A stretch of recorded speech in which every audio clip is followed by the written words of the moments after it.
Olá, pessoal. Estou aqui no meu canal, meu nome é Mônica. Eu falo de autismo, estou gravando vídeos falando sobre isso. Estou contando também a história minha e do meu filho em vídeo nesse canal, né?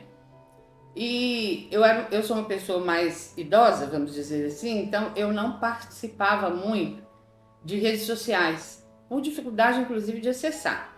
Mas quando eu comecei a gravar esses vídeos, né, que eu comecei a fazer parte, né, foram me aparecendo vídeos de pessoas falando sobre autismo, né? Semana passada eu recebi um vídeo muito comovente.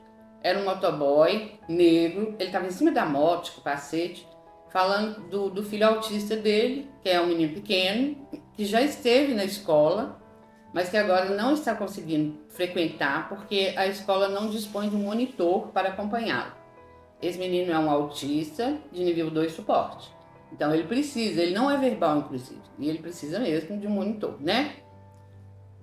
Depois disso eu recebi um outro vídeo que eu já até tinha visto na televisão falar sobre o assunto, da atriz Solange Couto falando sobre a morte de um autista de 13 anos, né? Dentro da escola praticamente, né? Ele foi espancado por dois colegas também, que também devem ter 13 anos, né? E ele foi socorrido, foi levado para um hospital, não foram feitos exames, então não se fez o diagnóstico do que ele estava passando. Ele continuou reclamando muito de falta de ar. O pai voltou para casa com ele, levou para um outro hospital. Chegando lá, ele foi bem atendido, mas ele já estava num quadro muito grave. Ele teve problema pulmonar e veio a óbito. E a Solange estava falando muito da violência, de como esses dois rapazes são monstros. Isso me pôs para pensar muito nisso. Uma primeira coisa que me fez pensar muito nisso foi que eu não conheço esses rapazes. Então, como falar que eles são monstros, né? Eu acredito que ela também não conhece. E, para culminar, ontem eu participei de um congresso extraordinário de autismo, patrocinado pela Genial Care, que é um braço da Porto Seguro Saúde, né? E ela é um convênio. E ela está trabalhando com as questões da inclusão da saúde suplementar do autista. Até porque um dos diretores lá tem uma filha adolescente que é autista. Então, tudo isso me fez somar, né? Me chegou numa... Eu tirei uma conclusão a partir de todos esses vídeos, dessas ferramentas aí, né? E tudo isso está embolado mais ou menos numa mesma coisa, né? Que é a inclusão, seja ela na escola, na sociedade mesmo, nos parques, das ruas, né? Nos cinemas e nos ambientes de saúde, né? Porque, por exemplo, esse primeiro hospital em que o menino foi, eles souberam lidar com ele, né? Então, tudo isso aí foi me levando à questão da inclusão. Então, eu queria contar assim um pouquinho do histórico do qual eu participei com meu filho, né? Da evolução da discussão do autismo aqui no Brasil. Em 1989, o Peruí foi diagnosticado com autismo. Quem deu o diagnóstico? Uma psicóloga. Os médicos não conheciam o autismo. A pediatra dele falava que eu era mãe de primeira viagem quando eu narrava as coisas esquisitas que ele fazia. Então, eu tive esse diagnóstico, apareceu uma associação que me indicaram para ir, que era uma associação de pais de autistas.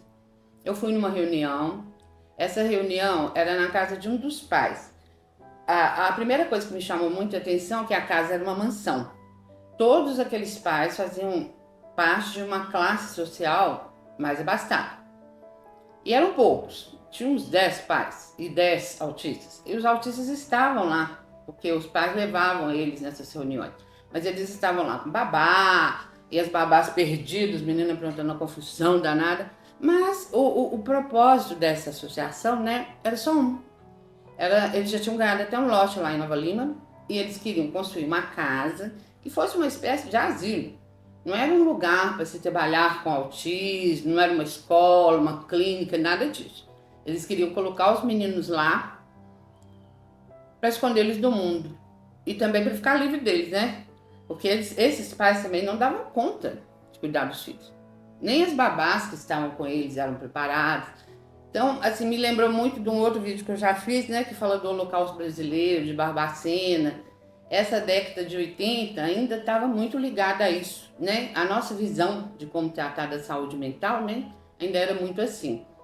E eu saí lá da reunião pensando assim, gente, como eu sou uma só, e eu sou de uma classe social diferente, eu tenho um tipo de diretriz diferente, porque eu sou muito mais da área do estudo, da pesquisa, que da área daqueles pais lá que eles, assim, eles participavam muito, eram de festas, reuniões sociais, era um outro mundo, né? E eu pensei assim, eu não vou entrar nessa associação, não vou fazer parte dela, porque eu não concordo com esse negócio de transformar uma casa em asilo de autistas, né? Não faz parte do meu pensamento.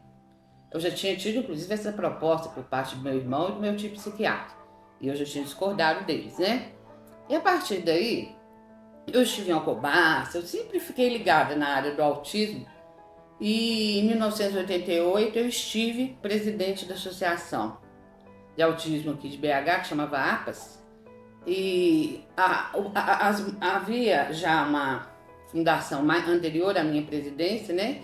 E os associados eram todas pessoas de uma classe muito baixa, pessoas que em geral nem trabalhavam. Para eles irem nas reuniões, muitas vezes eu tinha que tirar dinheiro do meu bolso, porque eles tinham que levar os meninos tudo na reunião e não tinha dinheiro para passagem. Às vezes ficava o dia inteiro na rua, porque morava muito longe, não tinha dinheiro para comprar um pão para os meninos comer. Então, as reuniões aconteciam assim. E o propósito dessa reunião, né, que já é uma evolução da época que meu filho nasceu, né, teve diagnóstico, já existiam aqui em BH escolas especializadas que trabalhavam com deficiência em geral, não era só autismo, né, mas eram particulares, não era do governo.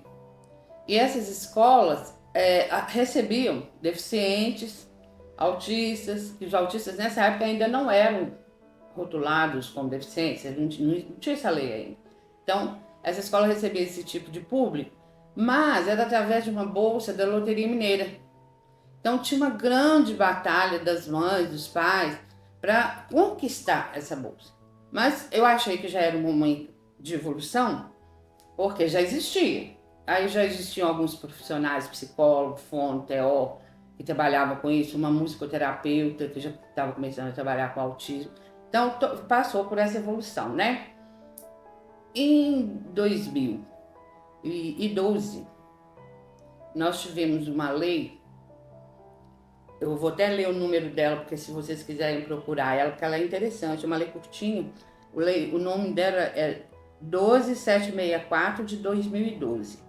Ela fala da Política Nacional de Proteção dos Direitos da Pessoa com Portador de TEA, né?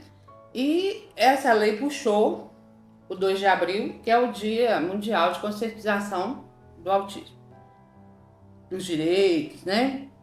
E essa lei de 2012, em 2013, o DSM mudou os pré-requisitos, né? Transformou o autismo em TEA, englobou uma quantidade de sintomas, que inclusive muitas pessoas com TDAH hoje também são autistas, aí apareceu uma população muito grande.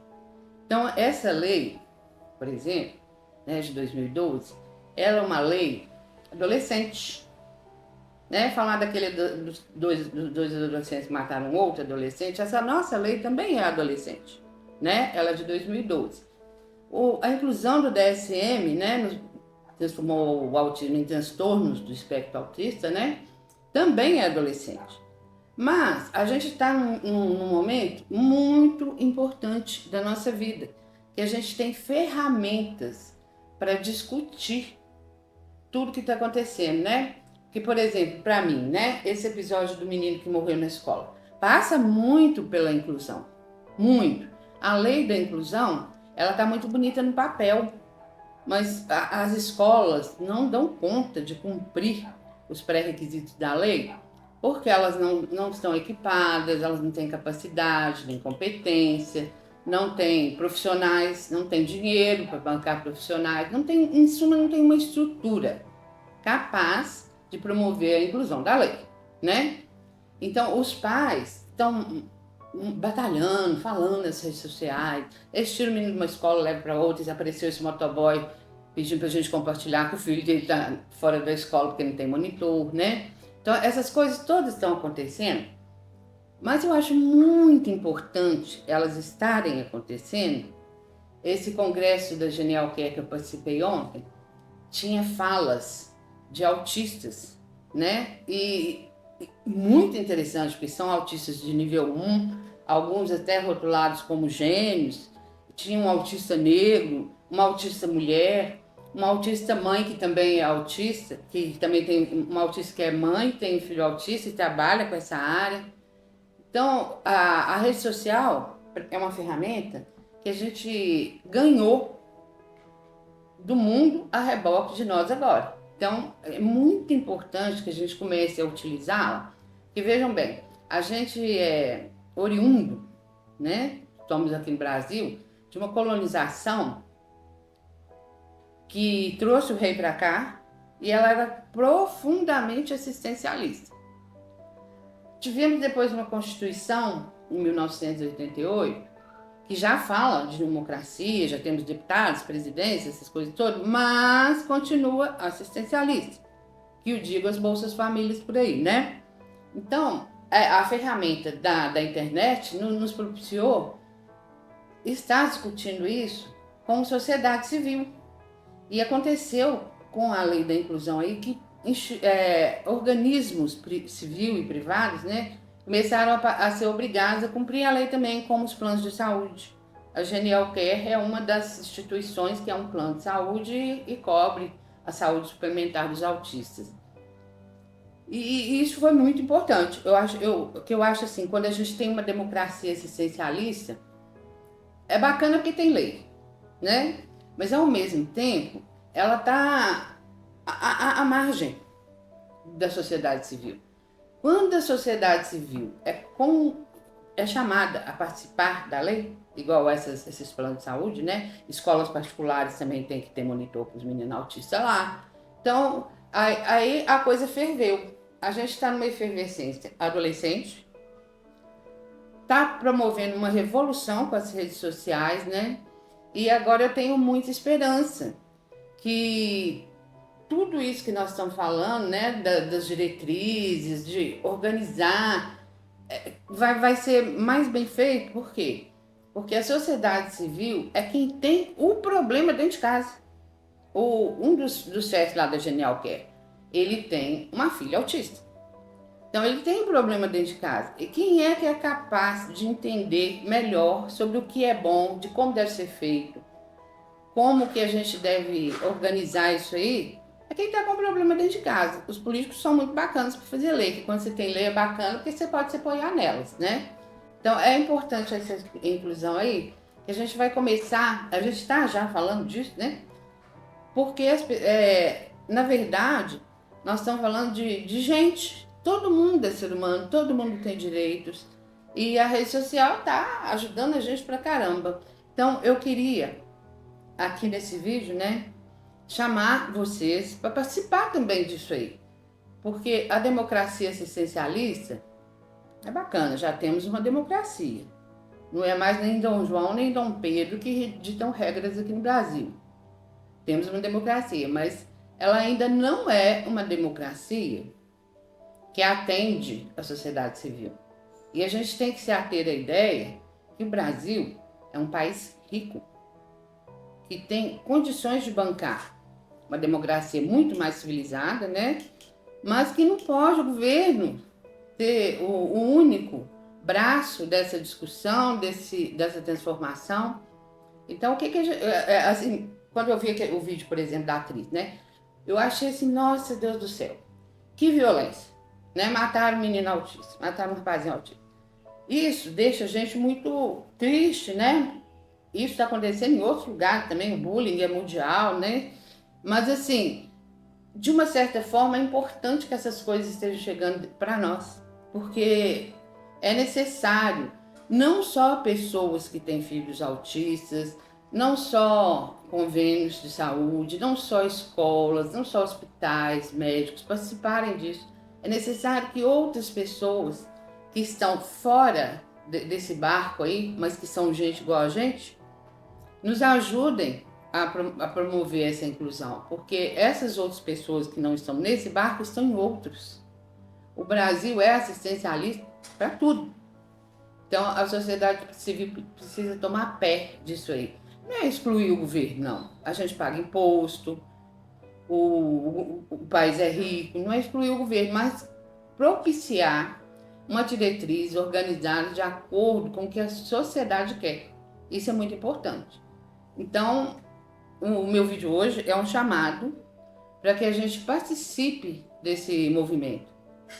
É um movimento histórico, que é bebê ainda, adolescente, está efervescendo, mas é um movimento que pode ser transformador, que pode melhorar essa nossa democracia. E a gente está com muita sorte. Tem hora que eu vejo as pessoas... Ontem teve autistas reclamando nos vídeos, né, das condições, como eles ainda são tratados. Mas a gente pode, ao invés de só reclamar, que eu acho que reclamar também é importante, você tem que falar que não está bom. A gente pode participar discutindo, promovendo ideias e também, no segundo plano, né, cobrar dos dirigentes políticos e cobrar das empresas, da rede privada, que eu acho que isso aí vai funcionar. Temos já os instrumentos, eles estão postos na mesa. E só não estão funcionando bem, já funciona. De vez em quando acontece uma coisa dessa, né? Um menino morre numa escola, porque, na verdade, quando falo dos meninos monstros, eu não concordo muito, porque eu acho que a escola é que era responsável nesse caso. A escola tinha adolescentes lá, são menores de idade. Então, na verdade, não são eles que são monstros, pode até ser, mas eu não conheço, né? Na verdade, a escola é que não está conseguindo praticar a inclusão de uma forma adequada. Mas já tem a inclusão lá, né? Já tinha um autista lá dentro da escola, deve ter outros, deve ter síndrome de Down, né? Por fim, eu resolvi fazer esse vídeo hoje para exatamente isso, chamar vocês todos, principalmente quem está no barco do autismo aí junto comigo, né? Para a gente continuar falando e também não ficar só falando. O congresso da Genial Care foi muito legal, porque eles já têm propostas, eles já estão atuando na rede de saúde suplementar dos autistas. Então é muito interessante. Eu acho que é não só interessante, mas revolucionário. A inclusão é uma revolução. E ela não é só a inclusão do autista, é a inclusão do ser humano na condição de real ser humano. De todos os jeitos. Negros, índios, pobres, miseráveis, LGBT. Toda essa questão aí que hoje está fervilhando, né? Ela faz parte da inclusão. Então, gente, agradeço muito por você ter vindo aqui me ver. Espero que tenham gostado. E mais do que gostado, espero que participem. Nos ajudem nessa causa aí. Tchau, tchau.